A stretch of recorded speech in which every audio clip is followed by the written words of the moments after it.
Ömrüm günüm bağlı sənə, şan şöhrətli Azərbaycan. Əzəl gündən anasan mənə, ey qüdrətli Azərbaycan. Əzəl gündən oğulam sənə, ey qüdrətli Azərbaycan.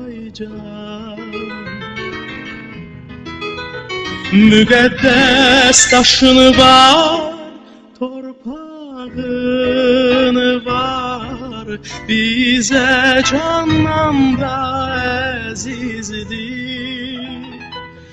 Üç rəngli müzəffər bayrağın var, günəş qədər o təmizdir. Mən sənin uğrunda vuruşlarda oddan alovdan keçərəm.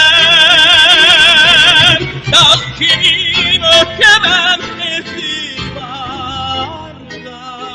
yolunda candan keçər.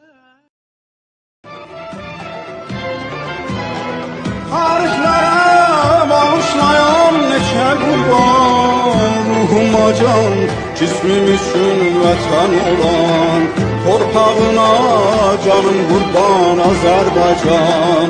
Ruhuma can, cismim üçün vətən olan, torpağına canım qurban Azərbaycan.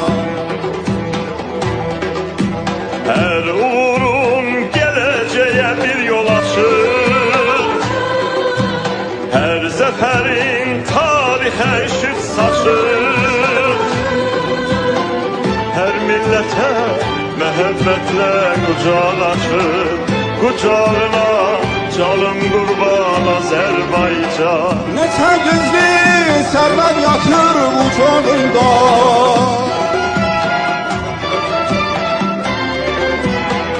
neçə ölkə yol aparır ocağından, abadlığın xəbər verir sabahından.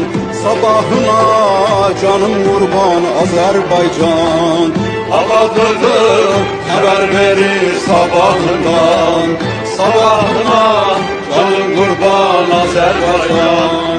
Ey ana vətənim, ey doğma vətənim